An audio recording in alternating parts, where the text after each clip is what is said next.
Was? No. No? I don't get responses. I can't read your thoughts. Okay, so we can do that. It's a very powerful Sicho. Sicho that I think every girl, every single woman should know. More than the men. Maybe the men should also know it. Before we get to the Sicho, I want to ask a trivia question. I don't think, maybe I'm wrong, correct me if I'm wrong, that a lot of you play chess. Oh, you do? Okay, I'm happy to hear that. Where is chess found in the Talmud? That's a trivia question. Don't worry if you don't know the answer, because I asked this question to almost everybody, talking about men, rabbis, none of them knew the answer. I'm not bragging because I happened to look up the Gemara yesterday. Not that Gemara, I was looking up something else. And by the way, I actually saw the word chess there. Now, let me tell you what the Gemara talks about, and I'm going to throw in how the Rebbe explains chess according to Hasidus. Very powerful. So first, the Gemara, it's a tractate Kesubos. Kesubos is a tractate talking about marriage contracts. On page 61b, you have your art scroll. Where's Nadia? She's not here today? Yeah. She likes Gemara. 61b, the other Gemara mentions the following. Strange Gemara, but the Gemara says the following. If a man decides to force his wife not to work, we have enough money, we don't need you to work, sit home and do nothing. She can demand a get, divorce just for that. And you have to pay her the full ksuba, marriage contract. You'd have to pay, it's not her fault, it's his fault for making such demands. Why? Because doing nothing, staying idle, causes boredom. And when you're bored, it's not very healthy. So the Gemara says, but although she doesn't have a job, if he allows her to play with either little puppies, companionship with little dogs, or she has a chess game to play, even with herself, that would be enough to remove the problem of boredom. And thus, according to one opinion, he would not be forced to divorce her for demanding that she does not work, because she has what to do, she's not going to get bored. That's the Gemara in Tractate Kesubos, 61b. What's the Aramaic word for chess? Nardishir. Nardishir. I guess when you're going to get married, Mr. Shem, you'll test, on your date, you will test your chassan. Do you know where chess is mentioned in Shas? I do. And he will get very uncomfortable. You can't destroy their ego on a date. You have to save that for later. Okay, we'll save it for later. Each one to their own. Now, what's the Rebbe's explanation? Al Pi Chasidus. I don't remember the whole thing. I was looking for the book called Yimei Bereshis, which discusses the Rebbe's life and things that he had done before he became Rebbe. So this is a story that happened in the 40s, before the Rebbe was officially considered Rebbe. He was the son-in-law of the previous Rebbe. He would farbrengen a lot on Shabbos, and he would devote the farbrengen to different people.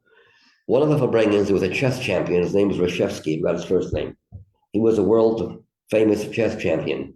So the Rebbe devoted a whole sicha, whole talk, farbrengen for him. In the farbrengen, the Rebbe explained that every single move has its sources in Torah and Hasidus. They say King Solomon, Shlomo Melech, was the one who discovered chess. What? The Rebbe said that? No, I don't know if the Rebbe said that, but this is what I've heard. That it's actually not it has biblical sources. But you said that the Rebbe. But the Rebbe said that this game can be explained according to Hasidus. I'm not going to give you the full explanation because I don't remember all the details, but this is what I remember. The pawns, little pawns that can only move one step at a time, one box at a time, these are foot soldiers. The simple people, like us, it's me, souls that come down into human bodies, and we're limited. We have our limitations because we are human. And we have an animal soul, we have a body, we have tendencies, and our godly soul, divine soul, is not full force. It's not able to express itself always as easy as it used to be when it was in heaven. So, but we are foot soldiers. We do what we're told. We observe the Torah, and we go step by step. We can't jump steps. Go step by step, and the goal is to get to the other side of the board. Okay. Then we have angels. Who are the angels? Anyone listening? The Davening? bishops. Good davening. That's what I asked Mitpalelet. Have me in mind too. Who are the three? What are the names of the three? No, you know the names? Bishop, the knight, and the rook. The rook can go only this way. Wait, those are all angels? These are all different levels of angels from different worlds, Bria, Yitzir, and Asiya. That's so cool. The rook can only go this way, straight, can't go diagonal. The bishop goes diagonally, but can't go straight. So these are opposite forces. The knight can go do a little bit of both.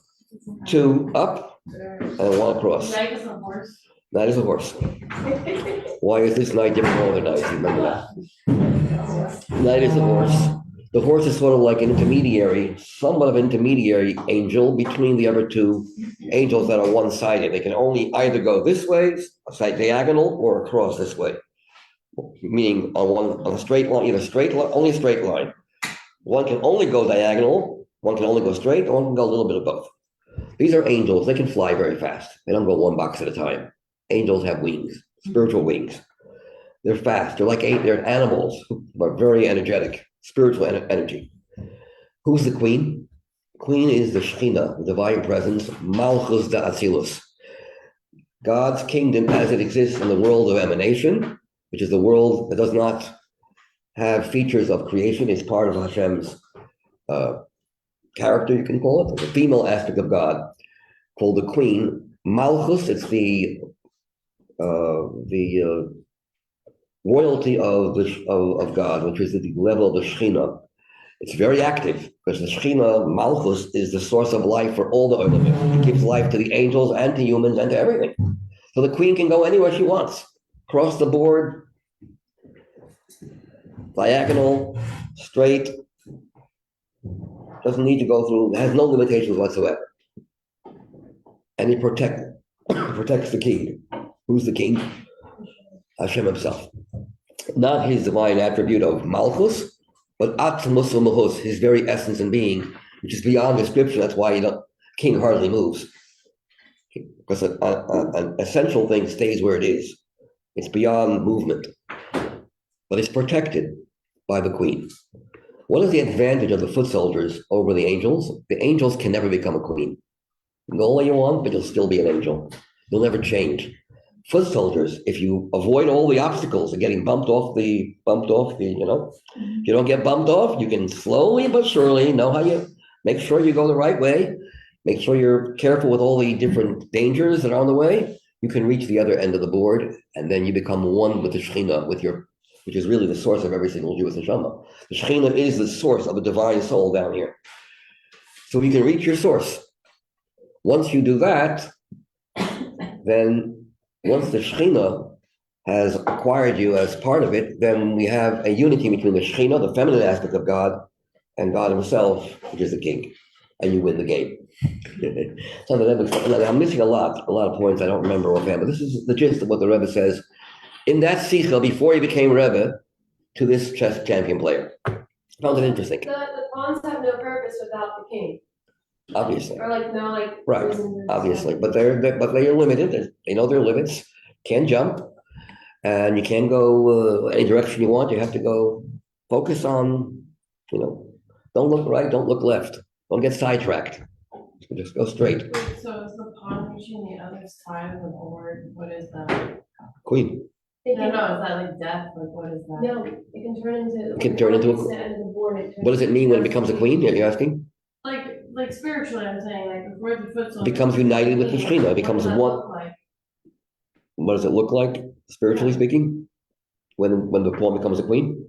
Like we're talking metaphorically through the pieces, but like. About what? Like You're saying we're the pawns. Yeah. So what is the other side of the board in life, and what is being united with the Shekhinah in life? What does that look like? Well, that's obviously when a person down here successfully removes all the obstacles of his Avodas Hashem that comes from the animal soul and the body, right? Which is not an easy thing to do. You can easily get bumped off.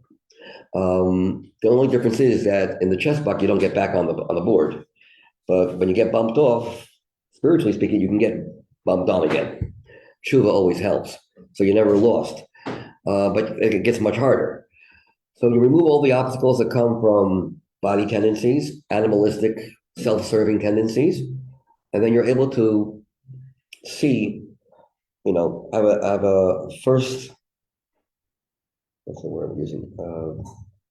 First-hand perspective of godliness, just as the soul had it when it was united, when it was still up there and hasn't even started its descent down here into this world. That's the ultimate goal. Now, it doesn't always happen. You could not get to become a queen, but still be a very successful foot soldier. Not reach the madrega of a tzaddik, perhaps, but even a Beinoni. You haven't get knocked off. You're successful. You're on the board, and you're getting even close to getting to the end, to becoming a queen. You don't have to make it. Not every pawn has to become a tzaddik. Not everyone has. It doesn't happen that often. Even in a chess game, doesn't often happen that that your pawns become queens. Let's say becoming a queen would be the equivalent of becoming a tzaddik or tzaddikis, having no yetzer hara at all, just as the Shekhinah obviously is perfect. And the soul had no yetzer hara before it came down, when it was in its source. Okay, that's the gist of the other Sicha there. It's a talk the Rebbe said before he was Rebbe. Which, you ever heard of this? Anyone ever heard of this? This new? This old? No answer. I never get answers here. Are you afraid of me or something? What? Are you afraid to answer? I don't know. I'm going to answer something. You angry with me? Upset? I just don't know if it's rhetorical. No, I like to hear. I like to have some feedback. No feedback ever. Okay. This is Hebrew, it's not English. So we're going to have to work a little bit to read the Hebrew. It doesn't even have vowels. Take this. One second, hold on a second. I'm going to give you the wrong one. That's the right one. You have the page 146 one? It starts on 146, you have the right one. It starts on page 159, you have the wrong one. Oh, these are all ones. 159. Okay, so here, so give me back the other ones. There's some more. You need some more. 146. This is about Rachel and the power of a woman. Female energy is this Sicha here. Why women are exempt from mitzvos, many mitzvos, is not something that you're missing something. In fact, it's because of some incredible virtue that every woman has today, every Jewish woman has today, because of our mother Rachel. Thanks to Rachel Imenu, every woman today has this virtue, which we call the self-sacrifice virtue. Here's Yaakov telling the story to Yosef. I'm begging you to please transfer my body out of where we are. I've arrived from the city of Padan Aram. Padan is Mesopotamia, which is northern Iraq or southern Turkey, around that area. In the modern days, in the old days, it was called Mesopotamia, which means between two rivers. Meso means in between, Potamia means rivers. So I've come from, where Lovin was. On the way back to Israel, as I arrived in the city of Efrat, right near Beis Lechem, it's about 12 kilometers south of Yerushalayim and 7.5 miles south of Yerushalayim, near Beis Lechem, between Beis Lechem and Hebron. That's exactly where Rachel was buried. Mesa alai Rachel, my wife died on me.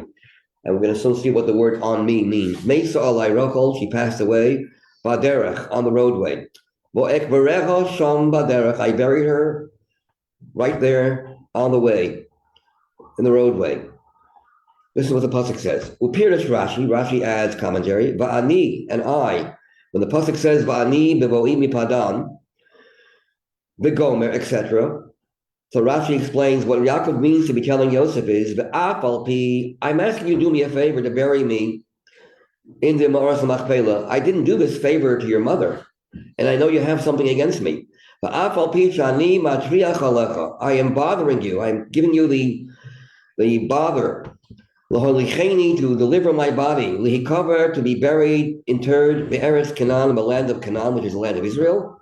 And I know that you're going to ask me, why didn't I do the same to my dear mother, your dear wife, Rachel? And I did not do so. I did not have your mother's body transferred to the Maras Machpelah. Shahare, why is that? Shahare Mesa Samach Beis Lechem. She passed away suddenly right near the city of Beis Lechem, Ephrat. I didn't even deliver her to carry her body to a cemetery. I didn't even go to Beis Lechem, which is not far away, to have her enter the land. And b'yodaiti, I know it's bothering you. You are resentful towards me because of that. You have something in your heart that's sort of against me. So Yaakov telling Yosef, I know you mean something's hurting you. Of what I didn't do, what I'm asking you to do for me, I didn't, and you didn't, and your mother was not buried where I'm going to be buried. But you should know, not my fault. That it was God's command, God's word that had me buried her where I buried her. It's not my fault. So she should be the one to help her children in the future. What future are we talking about? This is right after the destruction of Beis Hamikdash. Nebuchadnezzar had a star general, a commander in the army. He was called Nivuz Radon. He was an evil character, probably more evil than Nebuchadnezzar himself. A fierce commander who drove the Jewish people, killed and also drove the Jewish people into exile. And when he will torture many Jews and have them exiled, leaving Israel, they will pass through the caver, the burial site of Rachel. They will pass by the way to her burial site, and her name is on the caver. Yatzas Rachel al Kivra. Rachel will go out of her caver, out of her burial, her grave. Uvocha, she will be crying. Muvakeshes aleim rachamim, she will plead for mercy.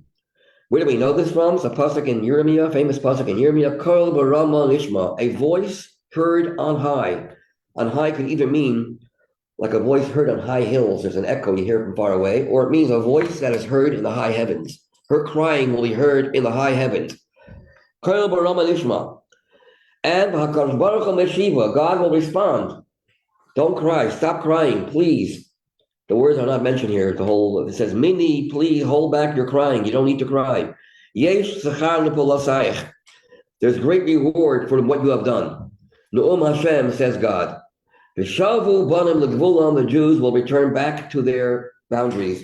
It also means more than going back physically. It means they will return, because many of her children, she foresees, the children of Yosef, Ephraim, became idol worshippers. Yet the 10 tribes are exiled. Yosef is one of the 10 tribes. They're lost, and lost in many ways. Not just lost, we don't know where they are, but lost in their Judaism. That bothers this mother. So Hashem says they will return physically and spiritually. Stop crying. I've heard your cry. I've accepted your cries. Okay, so that's the end of the Rashi.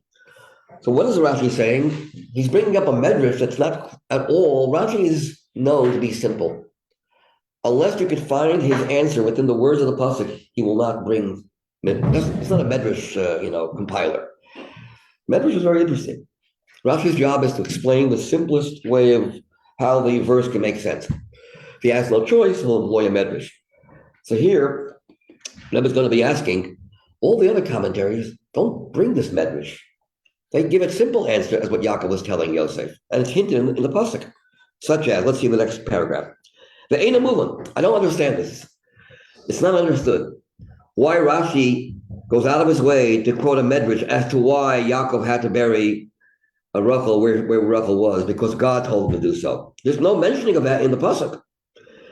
Many of the commentaries of the Chumash, such as Rebbe quotes them, the names of the commentary on footnote 7, the Even Ezra, the Rashbam, the Radak, these are contemporaries of Rashi, a little after Rashi, and they explain the pasuk very differently, very simple. How do they explain it? Many of the commentaries of the pasuk biaru es hakasuv clarify, explain the pasuk. Which pasuk? The pasuk that we just quoted, "Vani bevoi," quote unquote. A commentary, an explanation that fits into the very words of the pasuk itself.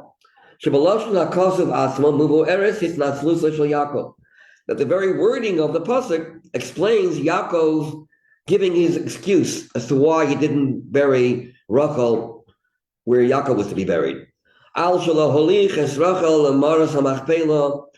That he did not deliver Rachel's body to the Maras HaMachpelah, where he was to be buried. For example, the Rambam, Nachmanides. What does the Rambam say? How does he explain Yaakov's excusing himself to Yosef? She died suddenly in childbirth. I couldn't leave my kids alone. I had nowhere to bury her except where I was. Extremely suddenly. He could not bury her there. How could he abandon his children and all his cattle in the middle of the road and have her body delivered to the Maras HaMachpelah? He couldn't leave that, couldn't do that. That's one explanation. Very simple. He's telling Yosef, I had no choice. Okay, Peter Sefurno, over Sefurno, Avadia Sefurno, who lived about 100 years after the Ramban, who lived about 150 years after Rashi. Shekol kach gavro alai tirdasi. I had so much tirda, preoccupation, distractions from things that were going on in my life. The evolution, I was an oval. I was a mourner after her. I loved her very much, and I was brokenhearted. I had no koyach. I couldn't gather any strength to be able to bury her anywhere else. I couldn't gather enough strength. These are simple explanations, and it's hinted. You can see it's hinted in the words. What are the words of the pasuk? She passed away suddenly. That was his explanation. There's no need to bring a medrash. A medrash about the Maisa with later on in history. There's going to be a star general of Nebuchadnezzar. His name is Nebuzaradan. When Jews will be exiled, will pass by her caver, and and she's going to plead for mercy. All this is interesting, but it's not hinted. V'lama azav Rashi. Why did Rashi abandon Pirushim Elu? These commentaries, Shehein Lifiderech Hapshat, which are very, very much into the simple flow of the pasuk, the Nakat, and he chose Divrei Agada, words of Medrash. Agada means like Medrash, in which She'ein Lahem Kol Remez B'Mikra. There is no allusion, no hint to what Rashi is saying from the very words of the pasuk. Okay. Let's skip a little bit. Second paragraph. Gam. Yesh l'dayek, we can also ask, Rashi quotes, Gam yesh l'dayek b'loshen Rashi, v'tshuvas hakadosh baruch hu l'Rachel, when God responds to Rachel, Rachel cries, and God responds, what does he say? Yesh schar lepulasayich.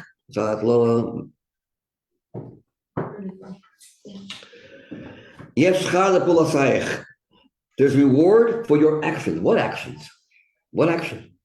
There's no mention of any actions. She's rewarded for what? Crying is an action of, the fact she's crying, therefore she deserves to be rewarded. What does the pasuk mean? What does God mean when he says that there's a reward for what you've done? What has she done? Rachel. What has Rachel done? Hashem is saying, oh, you mean Rachel? Yeah. So all the Mepharshim are saying what you're saying, that Rachel gave Leah password.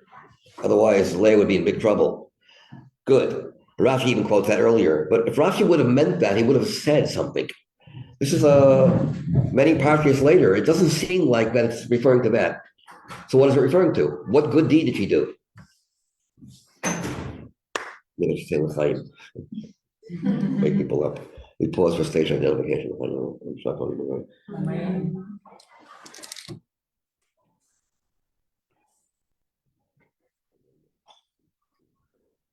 You are listening? There is a reward for what you have done. All she has done is cried so far. In the pasuk, there's no mentioning of the story that you mentioned, Chana, with Rachel and Leah. So it doesn't seem to be that. So the Rebbe does bring, when you're answering, the next paragraph brings the commentary that Rachel saved Leah's life by giving her the password, the secret code of Yaakov knew that Lavan would fool him and bring in Leah instead of Rachel. So he made sure that the Simonim would be given, and Leah, Rachel divulged to her sister the Simonim, and Yaakov did not know until the morning. Okay, fine, but that's not the simple meaning of the words. Rashi gives no hint to that. We're stuck. Okay, now we have to understand something else. The fact that Rachel passed away and was not buried in the Mars Machpelah, when did that happen exactly? In the week. How old was Yosef then? You know? And how old was Yaakov then first? Yaakov was 99 years old. And Yosef was 8 or 9 years old. Okay. A lot of years have gone by since then. Yosef is 39 years old when Yaakov comes to Mitzrayim. 17 years pass by. 17 years pass by. Yosef is now 56 years old. All of a sudden, Yaakov feels that Yosef might have something against him. I mean, what? All these years, nothing was said. Yaakov didn't mention a word about I want you to bury me. Why only is it that when it comes time for Yaakov has to pass away, now he tells Yosef, I know you have something against me. It almost sounds like as if revenge. But Yaakov is suspecting Yosef of a kind of like, I'll payback. Ah, you want to go to the Mars Machpelah, right? Yeah, it's the holy place. And you're telling me, you never tell me what to do because you know I'm the king. Yaakov shied away from asking Yosef for favors. He tried at least the least possible to nudge him. And you're nudging me. You're telling me that I should have your body, which is, it's not easy for me to do that because I'm busy here as a viceroy in Egypt. You're telling me to deliver you to a place called the Mars Machpelah. You don't want to be buried here? What about mommy? What about Rachel? I can easily tell you, it's not where you buried mother. Is Yaakov really, the fact that Yaakov only wakes up now, it almost sounds like that Yaakov is believing that Yosef is trying to take revenge. I know I'm going to have a hard time asking you this because then you're going to respond, yeah? What about mommy? Is Yaakov suspecting Yosef of revenge? So why is he all of a sudden asking this? Why is he all of a sudden believing that now is the time to bring up the story with Rachel? The answer obviously is Yosef was not angry at his father. He understood his father must have had a good reason for what he did. He understood it logically, understood it perfectly. What was bothering Yosef? The pain of what a schus my mother is missing. Yosef loved his mother. And he knew that Yaakov also loved Rachel. And Rachel is losing the schus of being buried in such a holy place and buried in a very non-holy place. The pain is felt. In other words, what Yaakov was saying, I know you're hurt. Not resentment, not anger, but you're hurt. I'm reminding you, now that I'm telling you to bury me, that I want to be buried in Mars Machpelah, it's reminding you of the hurt and the pain that you've always had all these years. And I know I'm hurting you right now. So how is Yaakov going to take away the hurt? I had no choice, like all the Mepharshim say. That's not going to help. Yosef had no problems with Yaakov doing what he did. He understood he did right. He had to do. But the pain is still there. How do you alleviate the pain of your mother not being buried in Mars Machpelah? It has to be something else. It had to be Rachel is not losing out. Rachel herself is Meiser Nefesh to lose all the gain, all the spiritual gain and ecstasy of being together with Yaakov and all the other great tzaddikim, Yitzchak and Avraham and Sarah and Adam and Chava, because she has a very important mission. And that mission to her is more important than the schus of being buried with Yaakov. Wow. That's what Hashem means when he says to Rachel, Yesh schar, for your willingness to go through that mysterious nefesh.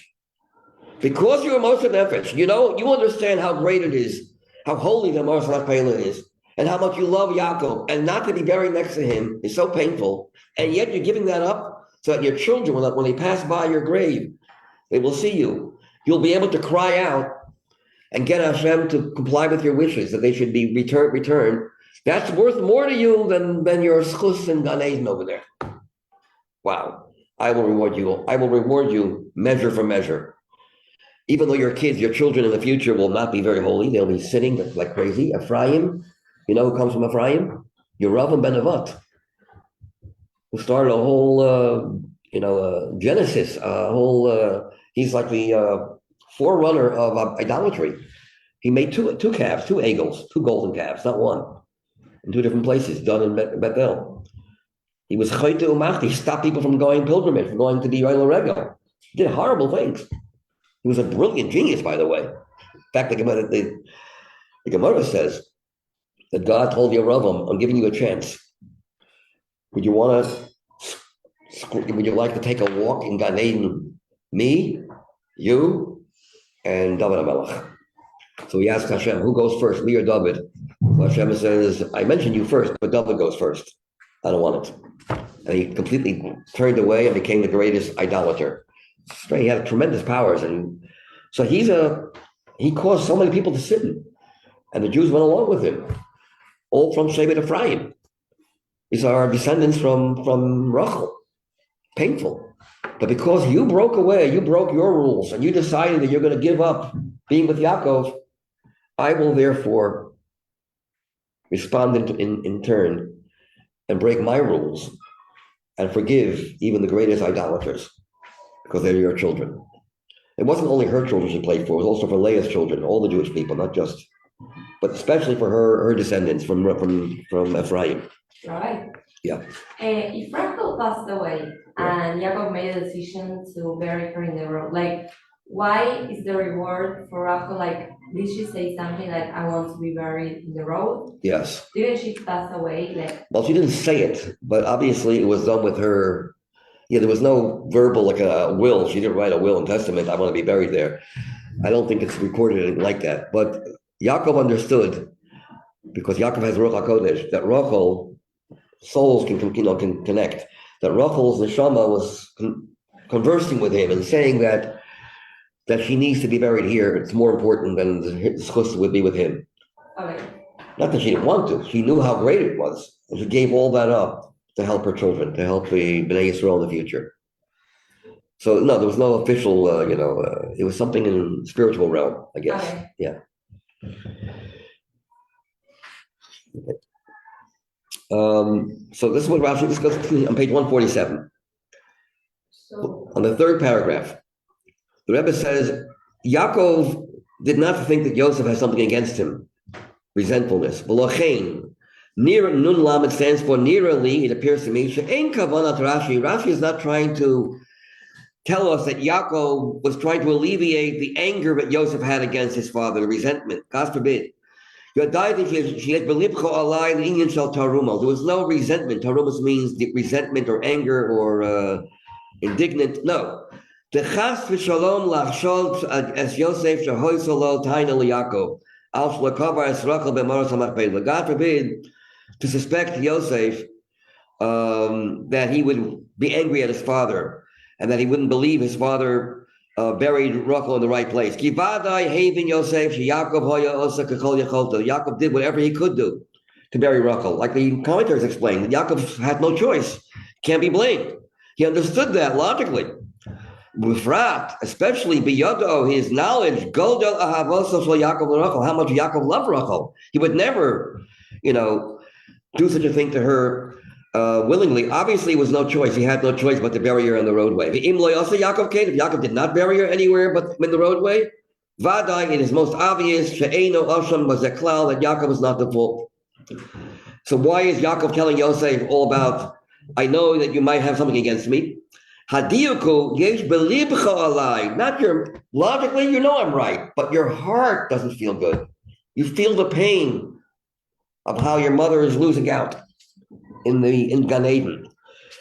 Im hayos, although who may win besichlo, that in your seichel, in your intellect, she'ein la Hashem et Yaakov, not to cause fault to Yaakov. Mem mikol makom, sof, ultimately, hareich chasera eitzel Rachel, ma'ala zu shel kvura b'maras machpelah. Rachel is missing the great quality and advantage of being buried in the maras machpelah. And v'kivan shel chasaron kayim, and that chesaron, whether Yaakov is the fault or not, whether it was his fault or not his fault, makes no difference. Rachel is not there. Yesh belibo shel Yosef al Yaakov. Because of Yaakov's doing, Yosef is pained that his mother is not there. And that pain has to be alleviated. Yaakov must try to remove that pain. Shehergish hakehev shebelev nishar. That feeling of hurt and soreness, it remains, regardless if Yaakov had no choice. The lama, what's the pain? Lama yugra chelko shel Rachel. Why should Rachel's chelik be diminished? Her schus be diminished? Shelo tikaver b'maras hamachpelah. Okay, now, when does Yosef really feel the pain? It's reminded when Yaakov tells Yosef, I need to go to the maras hamachpelah. I never ask you anything, right? All these years, 17 years, right? Since I've been here. I have to ask you this. This is something I cannot. It's the maras hamachpelah. Here comes the pain. Now Yosef feels the pain again, yeah. And Yaakov sees Yosef is about to cry. Crying inside. His mother. So Yaakov responds, no. It's not just I had no choice. It was God who told me to do this. It's from Hashem. That means that your mother has a Sichos. She's not losing out. She's transferring one Sichos to another, even greater Sichos. Mesiras Nefesh. Mesiras Nefesh is worth more than all the bliss in Gan Eden. Even the way a tzaddik understands the bliss, the spiritual ecstasy of Gan Eden doesn't come close to Mesiras Nefesh. As we all know, any Jew who gave his life away for Al Kiddush Hashem goes to a higher level in Gan Eden than all the tzaddikim. They can't reach that level. With all their avodah, with all their beautiful service of Hashem, all these years, and year after year after year, there's an aliyah, the Shema gets an aliyah, and every aliyah is like incomparable to the previous year. Just imagine, years after year, 10, 100, 1,000 years. One act of Mesiras Nefesh, of self-sacrifice, expressed to the high heavens beyond any level of any tzaddik. What it says. Comes a person who dies al Kiddush Hashem. She didn't die al Kiddush Hashem, that wasn't exactly like that, but she was Meiser Nefesh, and only Rachel can understand how great the advantages of being in the Maras Machpelah. You need Rachel Imenu to understand that. It wasn't an average woman. She's Rachel Imenu. Just as she was beautiful physically, her physical beauty was a match to her spiritual beauty. She was unbelievable. I mentioned once in the class before that when Yaakov was working for Rachel for 7 years, the 7 years went by like one day because he loved her. Yeah? When you love someone and you want to get married to that person, 7 years is eternity, right? Things go by fast only when, you're enjoying yourself. But when you're waiting impatiently for something, time goes by very, very slow. So what does the pasuk say? The 7 years that he worked for Rachel was like one day or a few days because of his love for her. So one of the answers that was given, Rashi gives a different answer. I'm not going to get into Rashi, but the simple is, that's a simple answer. I'll give you a deeper answer.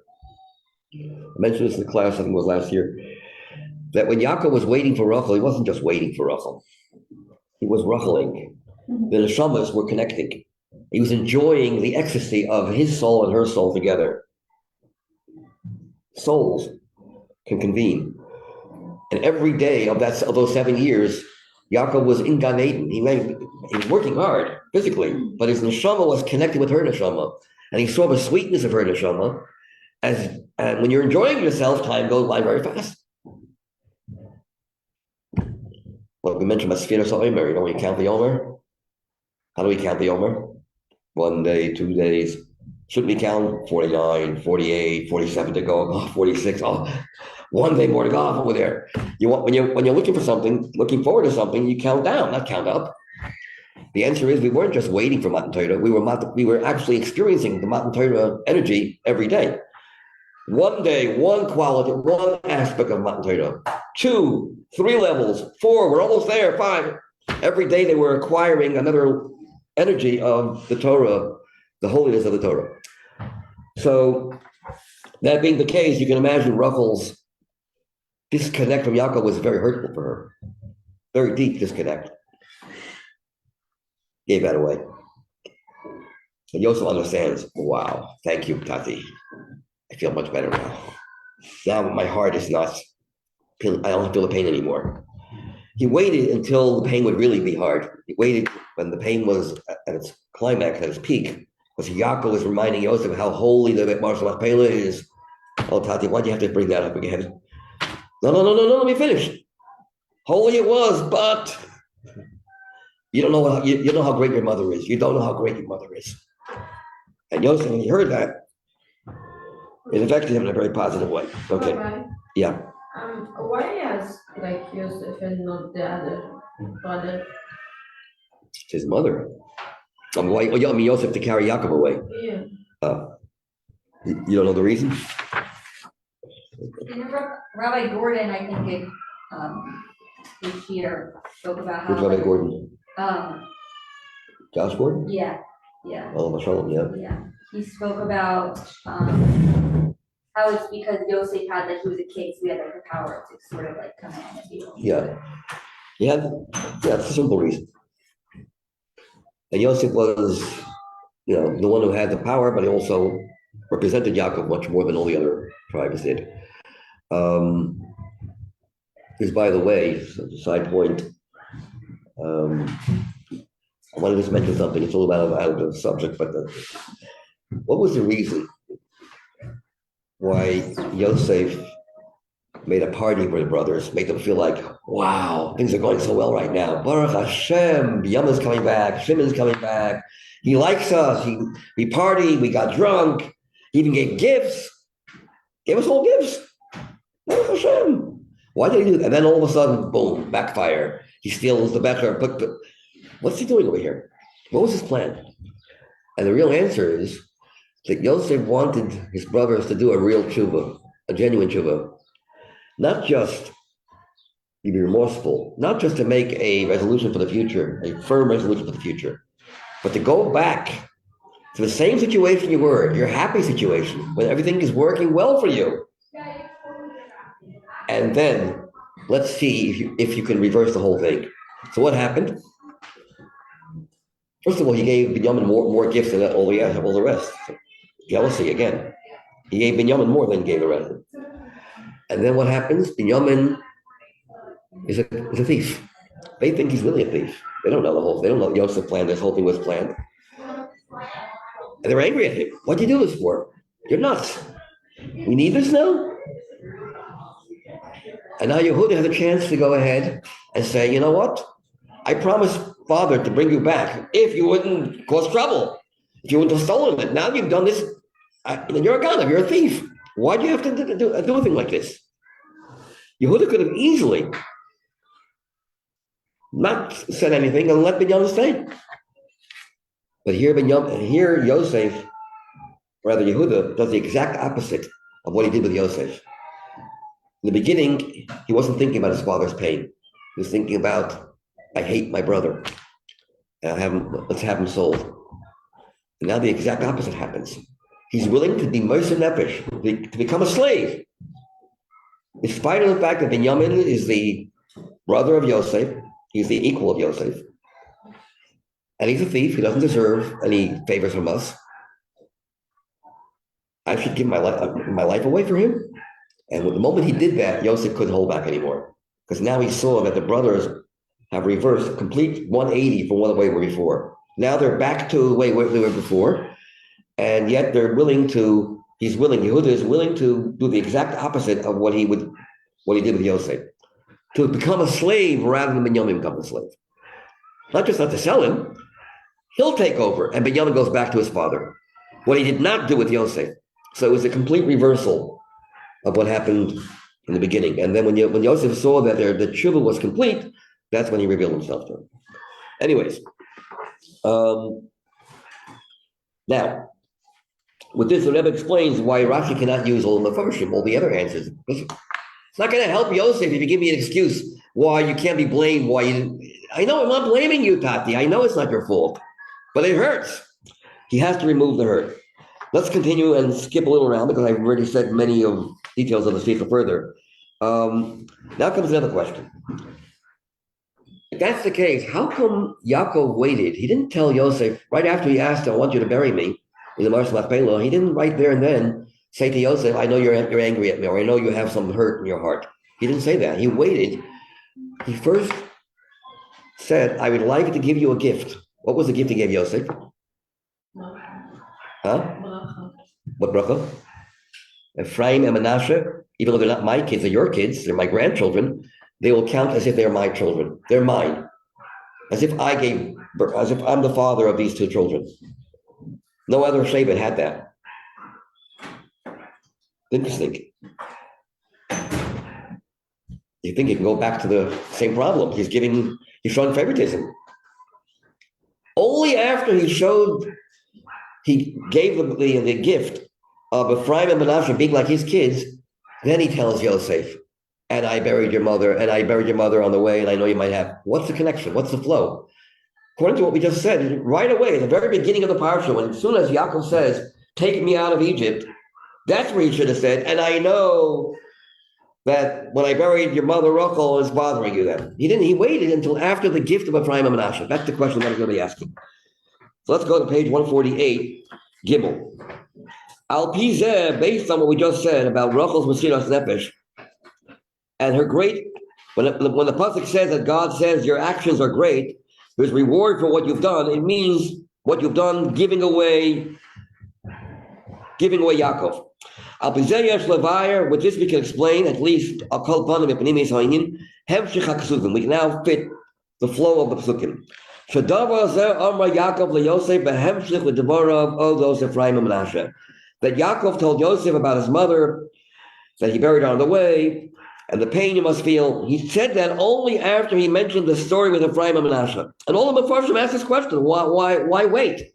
Let's skip the next paragraph. The Lomar, second to the last paragraph on page 148 on the left side. The Lomar, we could say, Shebazeh, with inserting the Ephraim and Manasseh story, Ramazlo, he hinted to him, Hatam, the reason, why the two children that were born in Eretz Mitzrayim, prior to my coming, they were not with me. These are children who were born in Mitzrayim, prior to my arrival in Egypt. They were not with me the whole time. They did not have my hashpah, my influence over them. They were in Mitzrayim. These are Egyptian little boys. They were born before I arrived. So how does that fit with Rachel? Here's how it fits. The fact that I have children, grandchildren, that were born in Egypt before I came, they didn't even know their grandfather. They had no connection with their grandfather. The fact that they were nichnasim, they entered into the calculation, into the cheshbon, into the account of all the other tribes. They become part of Yaakov's children. They become mine. Why is that? It's because of the great merit of Rachel. What's Rachel's merit? The key was since she was on page 149 on top. Muchenes, prepared like Hachana. Muchenet, to be buried not where Yaakov is. Shalom Yaakov. Why? So she can help her children in the future. Because of that Mesiras Nefesh of not being with Yaakov, she was zocha, she merited that her grandchildren, the children of her son, who were born in Egypt without Yaakov, become Yaakov's. Because you, Rachel, why is Ephraim and Manasseh getting that reward and becoming Yaakov's children? Because of what Rachel did. Since Rachel gave away her being with Yaakov, therefore it makes sense that children who did not see Yaakov all a good part of their life, in their youth, they didn't get his influence, that they should at least have the schus of what Rachel missed out on.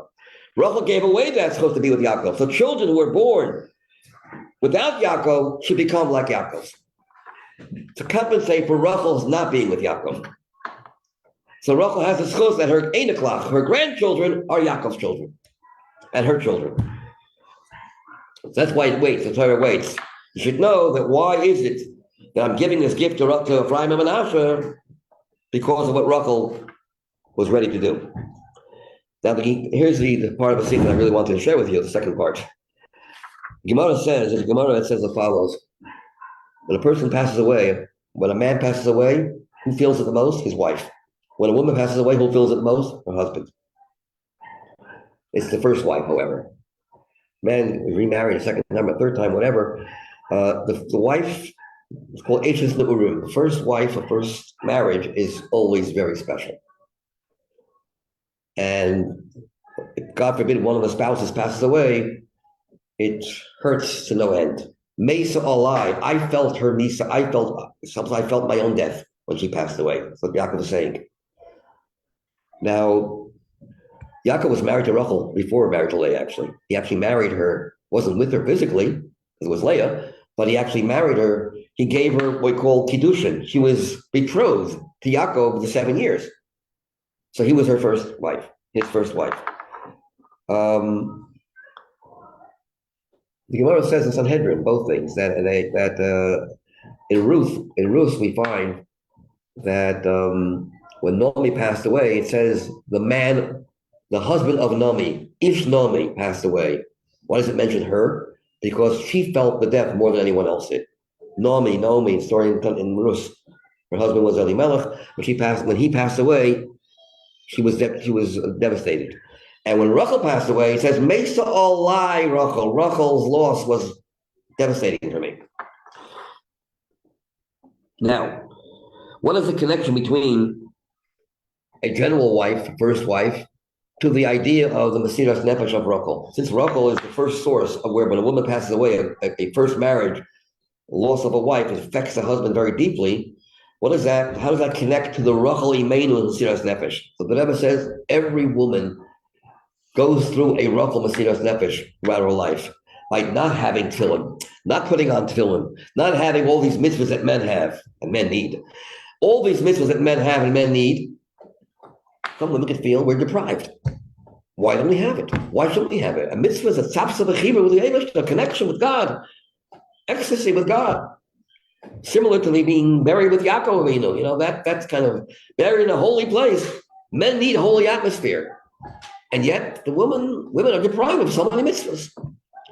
Since all women are derived from Rachel Imenu, she's the mother of all Jews, since she was Yaakov's first wife and the intended wife, it's as if she's the mother of all of Klal Yisrael, not just her own children, from her Shevet.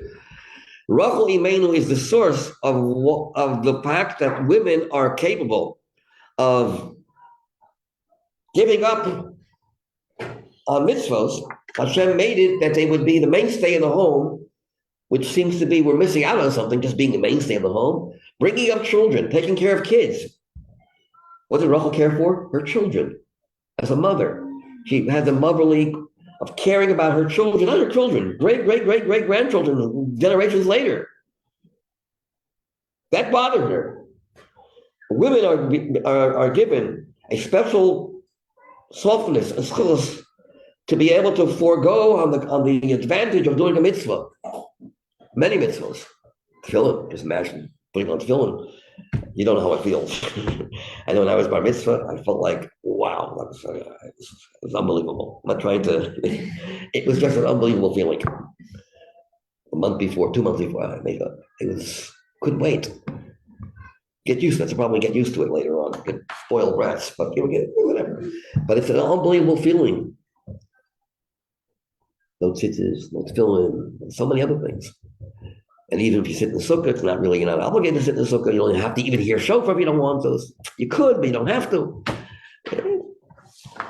So the answer is, we're all daughters of Rachel Imenu.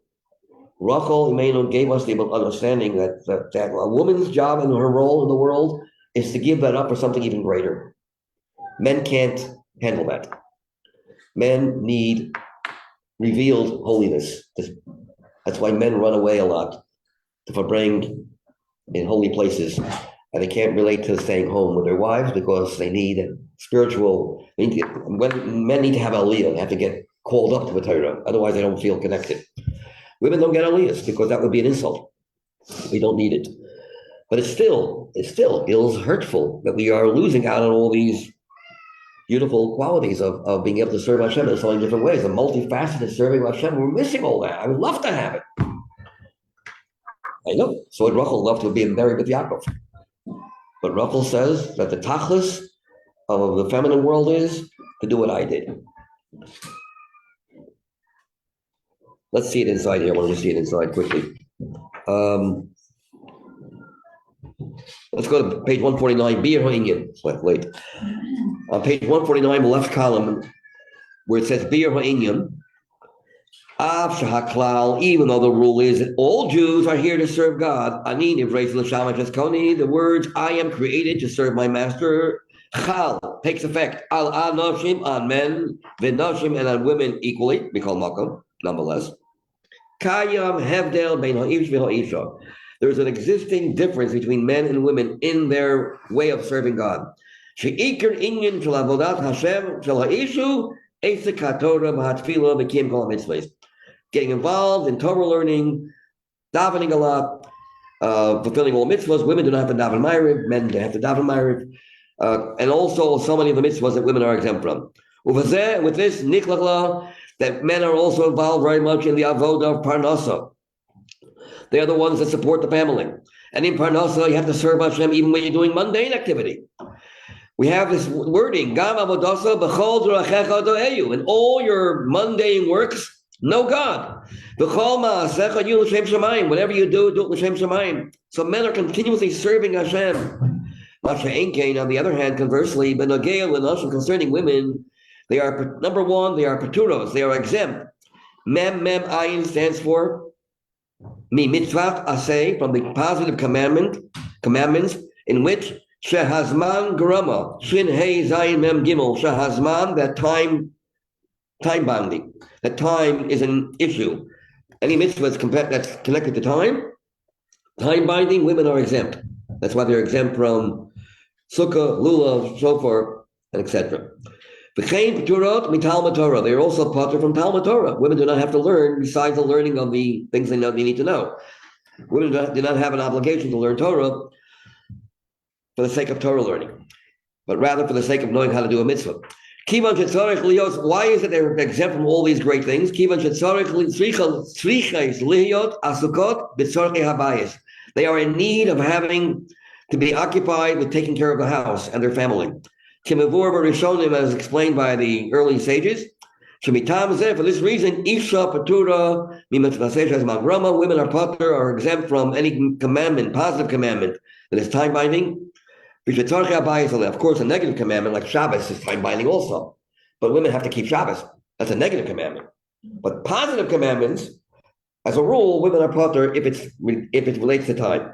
There are exceptions, of course. Matzah, for example, is an exception. Matzah is also time binding, and women are obligated to eat matzah on Pesach, just like they're obligated to have chametz. When do you eat matzah? Like Pesach. So it's only once a year, Pesach, that it's time binding, and women are not obligated to do things that they can only do at a certain time because they're busy. And likewise, even girls who are not married yet also have the same rule as well as when they will be married. Now, Ulay Yeshloma, here's the Rebbe saying Ulay. You know, when the Rebbe says Ulay, it's dear because his maybe is our for sure. But Ulay Yeshloma, perhaps we can say, with this, we can recognize and appreciate the quality that women have that men lack. By men, their service of God is very, very overt, very obvious, very clear. And therefore, their avodah can sometimes cause a feeling of self-satisfaction. Look how many mitzvahs I've done. Look how much Torah I've learned. I am content and complacent with my portion in life, with my spiritual portion. Look what I've accomplished. From being satisfied, it can lead you to arrogance, l'reged shel yeshus, or at least in a subtle way. I'll call upon him, next page, 150, bedakos the dakos, at least subtle arrogance, being satisfied with your many mitzvahs you've done. Women don't have that ability to have that because they have such few mitzvahs. Here's going to explain something quite fascinating. Why is it that the child is dependent on his religion, whether he's Jewish or not, depends on the mother, not the father? Because that kind of a Sichos nefesh is the essence of a Jew, is the core of defining who you are, not what you do in life, what kind of career you have, how you serve, but the very essence of belonging to Hashem. So whatever Hashem wants me to do, I'll do. I don't have desires. I don't have this understanding of the quality of a mitzvah so much. It's not my avoda. My avoda is complete oneness with Hashem. It's that core that decides whether you're Jewish or not. Whether you have a chelik and a kami mal mamish, the essence of God in you, or whether you don't, is decided by the mother, because the mother provides the essence of Judaism. The father provides career. Are you a Kohen? Are you a Levi? What level of connection to God do you relate to? There's Kohen, there's Levi, there's Israel, there's different madregos, but that's already details. The essence, what's not broken into details, is what women have more than men. Says the Rebbe, with this it's clarified, the reason for the distinction when it comes to tracing the yichus, a person's lineage, whether one is Jewish or not, the very essence of a Jewish person, depends on the mother. Even the father is not Jewish. If you're born to a Jewish mother and your father is not Jewish, it makes no difference. But the details, what type of Jew, the differences, the details of different kinds of Jews, in the Jewish people themselves, within the Jewish fold, whether you're a Kohen type Jew or a Levi type Jew or Israel type Jew, that depends on father. Father offers variations. If your father is a Kohen, you're a Kohen. If your mother is a Kohenes, you're not going to be a Kohen. If your father is Israel. Yehudi, to be a Jew and not non-Jew, it depends on something deeper than variation or distinction. It depends on the fact that you have a piece of God in you, and God is not divided, is not something that's composite or made up of details. Above and beyond the division of details. Therefore, that decides on the identity of the child, on the general identity, whether you're Jewish or not. However, the differences between one Jew and another, different levels of the manifestation of Kedusha, how it manifests, how it expresses itself, that depends, that is connected with the father, with the man. Because the father's avoda is a clear type of service where you get a revealed level of connection to Hashem that you can appreciate. And this is the kavanah of Yaakov. I did not do it to your mother. Yaakov is saying, I'm a man. I need the Mars Machpelah. As a Yaakov, representing the first of the Jewish people, the avoda of an ish is look for holiness. Seek holiness. Of course, there's mysterious nefesh too, but I'm not saying men are exempt from mysterious nefesh and women are exempt from everything. No. But in general, the Yaakov's burial in the Mars Machpelah is because that's his avoda as an ish, as a man. Yaakov, from the vantage point of Yaakov as a man, ish, Julio's cover, he must be buried in Mars Machpelah. He can't forego that. He has to be together with all the other avos. You might want to ask, what about Sarah and Rivka? How come they were buried? These are women. They were. Okay, we're not saying, again, because this is before the Jewish people were founded. Who was the founder of the Jewish people? Yaakov and his wife Rachel. So the founder of the Jewish people, that's where the avoda, where men and women's avodas fork into different lanes. But before that, Sarah goes with Abraham and Rivka goes with Yitzchak. Okay. We have two more paragraphs, but we're not going to finish two paragraphs because that would be finishing a Sichos, and we don't finish Sichos here in this class. Anyways, I'll go to the last paragraph. Why did she bring the promise? The the Jews will return back, which also means returning in Tshuva. Since she conceded, gave up on all the qualities that she could have had. Because of these children. Why? Because of the essential bond between her and her children. Under any circumstance, whoever they are, however they're behaving, she triggered from on high, measure for measure, midah connected midah. In spite of the fact, were not on a very high level. The Jews that were in exile deserved to be exiled. God promised that these children will return. Because they are my children, they are children. A child is a child.